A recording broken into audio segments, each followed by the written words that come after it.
औज़ुबिल्लाहिमिनश्शैतानिर्रजीम बिस्मिल्लाहिर्रहमानिर्रहीम। अस्सलाम वालेकुम students. Class 10th subject science chemistry portion हम स्टार्ट करने जा रहे हैं बेटा, जिसमें पीरियोडिक क्लासिफिकेशन ऑफ एलिमेंट, आप लोगों का यूनिट का नाम है पीरियोडिक क्लासिफिकेशन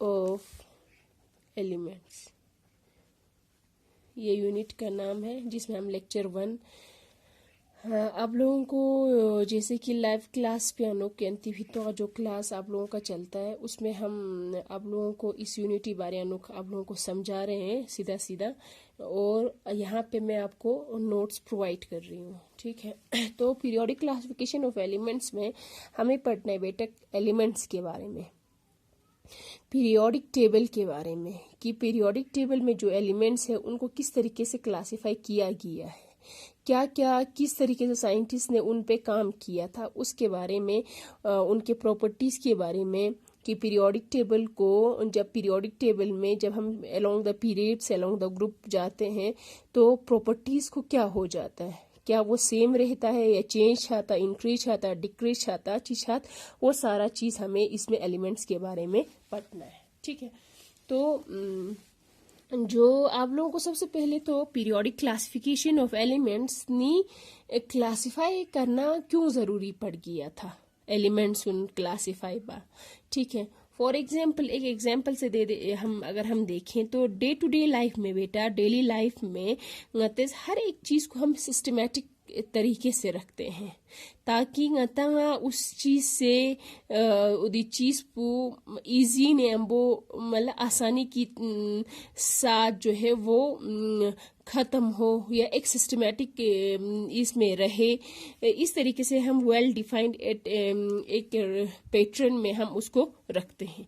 ऐसा क्यों, जैसे कि फॉर एग्जांपल अगर हम देखा जाए तो हम किसी अगर फॉर एग्जांपल शॉप चलो का तो छाना का तो शॉप में जो किराने की दुकान होता है बेटा, या दुकान चीन का तो बहुत सारे चीज़ें होते हैं, अलग अलग चीज़ें होते हैं, वेराइटीज होते हैं बहुत सारे, तो नी गता छाना का तो या शॉपकीपर पिन का तो यो पिछी सुनगा जितने भी वेराइटीज अलग अलग है उन सबों को एक साथ तो नहीं रखते हैं, उनको क्या करते हैं अलग अलग बसें खुलती जगह का अलग अलग बसेस गोसे जान दो। फॉर एग्जांपल अगर for example as a customer दुकान चे सोसे साबुन चिरकोशिया का तो योत का तो साबुन मीन्स बहुत सारे उसमें वैरायटीज होते, कपड़े धोने का भी, डिश का धोने का भी, जो बर्तन वर्तन होते हैं, डिश ध्यान चौसला गोसला सख्शी ध्यान चौसला बैथ के लिए जो इस्तेमाल होता है, इसी तरीके से सफाई करने के लिए, तो बहुत सारे अलग अलग वेराइटीज होते हैं, और उनमें भी बहुत सारे वेराइटीज होता है। मियो मता नी उदी चीज उनगा सख्त साबुन इन जरिए ना गांव में एक जगह पे नहीं रखा जाता है, साबुन के अलग अलग नाम होते हैं, हर किसी को अलग अलग जगह पे अलग अलग करके रखा जाता है, ताकि कोई भी अगर आए उसको जो भी चाहिए होगा तो वो इजीली वो शॉपकीपर भी और कस्टमर भी अपना दोनों का टाइम कंज्यूम अच्छा जल्दी से उसको जो चाहिए होगा वो इजीली आसानी से विदाउट एनी कियोस वो उसको दे दे। इसीलिए ध्यान चौसला एलिमेंट्स जो बेटा पहले से एलिमेंट जो है वो डिस्कवर होते, जैसे जैसे एलिमेंट डिस्कवर होते गए उनको क्लासिफिकेशन करते गए और उनको अलग अलग कैटेगराइज किया गया, ताकि हर एलिमेंट्स के बारे में हम अच्छी तरीके से जान सके, उनके प्रॉपर्टीज के बारे में। नी दसा अभी हमें we have more than 115 elements हमारे पास है, तो हम 115 से ज्यादा एलिमेंट्स को रे सिल्बा उनके बारे में पता करना हमें मुश्किल हो जाएगा। दैट इज वाई क्लासिफिकेशन करने की वजह से हम इस तरीके से उन्होंने क्लासिफाई किया कि अगर हम एक एलिमेंट्स के बारे में पढ़े तो हमें बहुत एलिमेंट्स के बारे में हम जान सके, इस तरीके से क्लासिफिकेशन आसानी से, ताकि हमें हर एक एलिमेंट्स के बारे में उनके प्रॉपर्टीज के बारे में हम जान सके। दैट इज वाई क्लासिफिकेशन किया, ठीक है नी। अब सबसे पहले जो आप लोगों के सिलेबस के हिसाब से कि ताकि ये जो क्लासिफिकेशन के लिए सबसे पहले जो काम किया सिलेबस में आप लोगों का है डोबिरिनियर्स ट्राइड।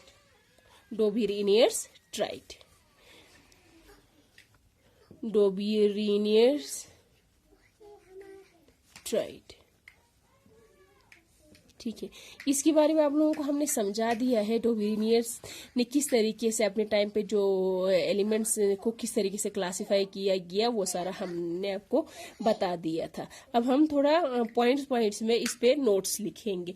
डोबिनियर्स ट्रेट में इन 1817 हम लोग 1817 में J.W. डोबिनियर, जोहान वुल्फगैंग डोबिनियर, इसका पूरा नाम है डोबिनियर, एक जर्मन केमिस्ट था बेटा। उसने क्या किया,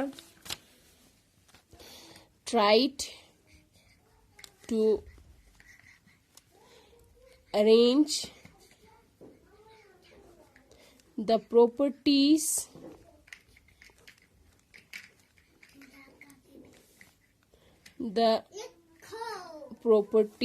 the similar properties of the अगर हम इस तरीके से लिखें तो ठीक रहेगा, the elements with similar properties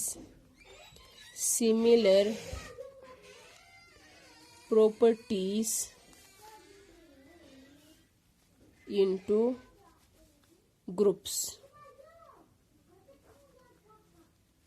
ठीक है। In 1817, J.W. डोबिनियर tried to arrange the elements with similar properties into groups में रखा, ठीक है। तो यंग क्वेश्चन बस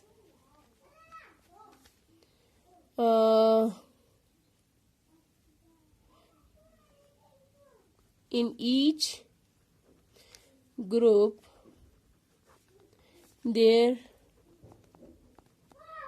were 3 elements and he called these groups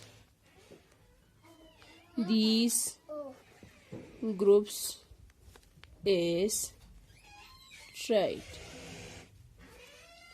देखो क्या किया, 1817 में J.W. डोबिनियर ने अरेंज किया एलिमेंट्स का जिनका सिमिलर प्रॉपर्टीज थे ग्रुप्स में। ईच ग्रुप में उसने 3 एलिमेंट्स को रखे और इन ग्रुप्स को क्या नाम दिया, ट्राइड जरे। एक ग्रुप में 3 एलिमेंट्स, उसको मिंगता ट्राइड, और उस ग्रुप में एलिमेंट्स क्या होंगे, उस विथ सिमिलर प्रॉपर्टीज, ठीक है। Young question was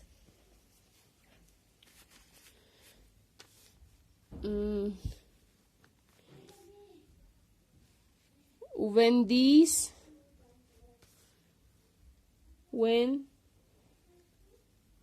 the 3 elements in the triad were arranged in the order of increasing atomic masses, the atomic mass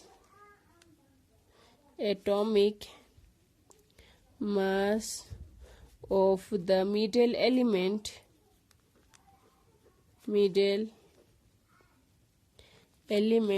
was roughly approximately the average of the atomic masses of the other 2 elements, ठीक है।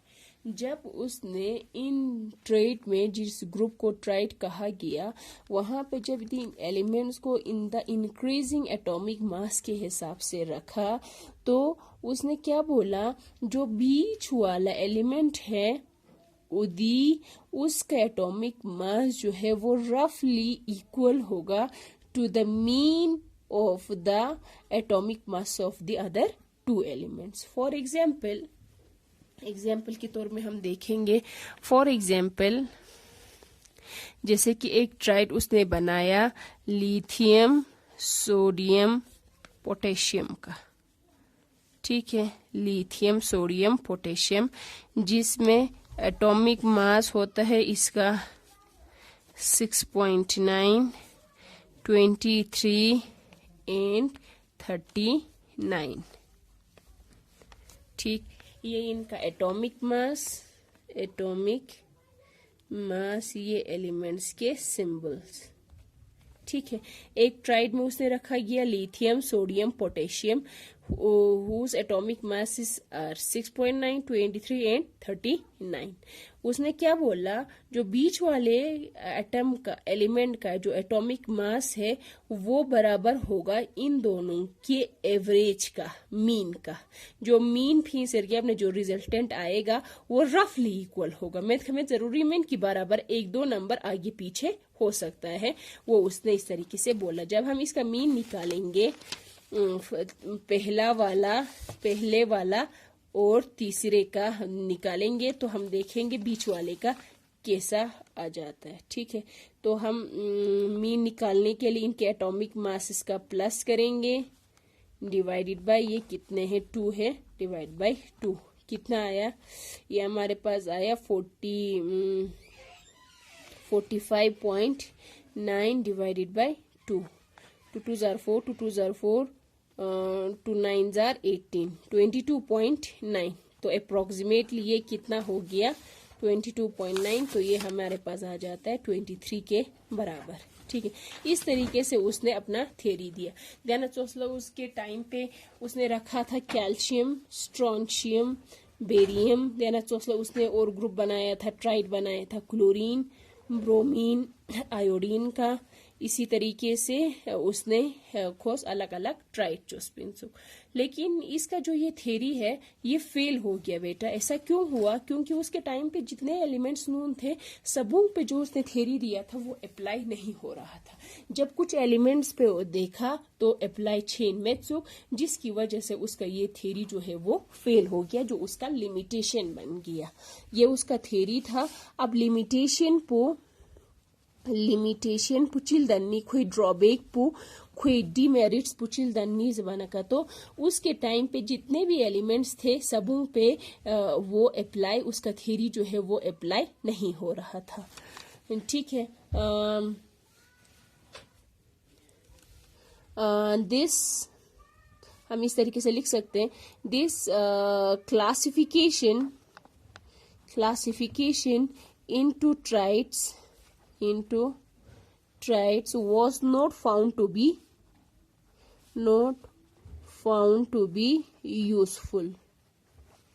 useful, ठीक है। It could identify only three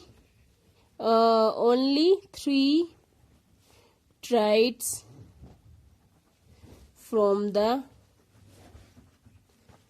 elements known at that time। उसके time पे चामची elements नून योद pinna, उसमें से सिर्फ 3 tried पे वो अप्लाई, उसका थ्योरी जो है, सॉरी बेटा, in this classification into triads was not found to be useful। और दूसरा चीज, it could identify only 3 triads from the element known at that time। उसके टाइम पे चामची एलिमेंट नून योद पिन्ना, उन्होंने सिर्फ 3 पे उसका थ्योरी जो है वो अप्लाई हो रहा था। फॉर एग्जाम्पल अगर हम नाइट्रोजन, फॉस्फोरस, आर्सेनिक ड्यूंग कोई टाइम इकर नून योद पिन दी का इनका जैसे कि एटॉमिक मास 14, 31, 74, जब यहाँ पे देखते हैं इस तरीके से मीन फीसलताना का, तो इसमें बीच वाले के एटॉमिक मासेस और जो रिजल्टेंट है मीन है, उन दोनों में बहुत ज्यादा फर्क आ रहा था। उसका थ्योरी जो है वो इस पे अप्लाई नहीं हुआ था, ठीक है। यहाँ तक रख लेते हैं। ये हो गया डोबिरीनियर। नेक्स्ट लेक्चर में, और हम जो लेक्चर है उसमें हम दूसरा वाला टॉपिक स्टार्ट करते हैं। इस तरीके से लिमिटेशन निकल गया था, ठीक है बेटा। थैंक यू बेटा, थैंक यू सो मच। इसको देख लीजिएगा। हे हरते बस।